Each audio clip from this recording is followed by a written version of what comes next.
The Best 96.3, I'm Ana Alicia Anguiano with your news for today, November 16th, 2011. Lawmakers gathered today to discuss how to use military technology for border security as the United States shifts its roles in Iraq and Afghanistan.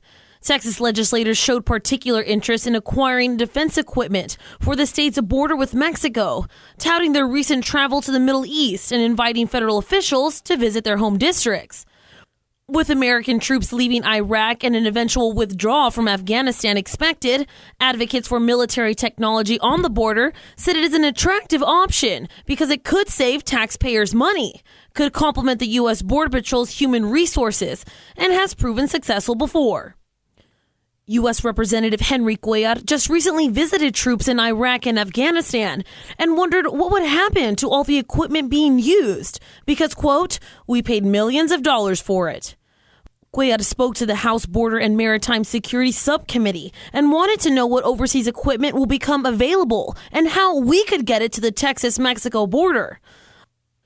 According to Secretary of Defense Paul Stockton, defense equipment worth almost $500 million has gone to federal, state, and local agencies for counterterrorism and counter-drug activities. More defense technology on the border could help Border Patrol agents, although more manpower is still needed.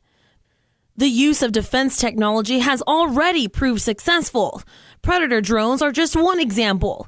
But not all defense technology is well suited for border security purposes, and lawmakers have to be careful not to militarize the borders.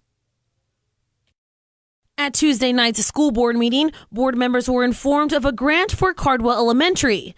The grant, in the amount of $1.68 million, is to be put toward preschool students under the Individuals with Disabilities Education Act, or IDEA.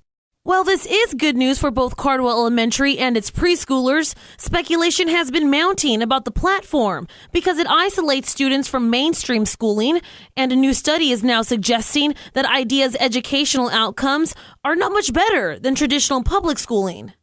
A study conducted by Dr. Ed Fuller, who used to work at the University of Texas's College of Education, claims that IDEA enrolls lower percentages of economically disadvantaged students, special education students, and bilingual education students.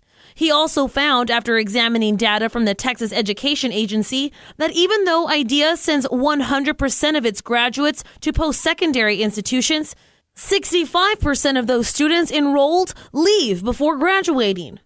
One final assertion from the study claims that when IDEA loses a greater proportion of lower performing students than those who are higher performing, the disproportionate disappearance rate of students would increase overall tax scores at the school and district level, even if the remaining students made no increase in achievement. So while a $1 million grant is great, is it really going to be beneficial for students under IDEA? You can catch us every weekday with your up-to-date, up-to-the-minute news.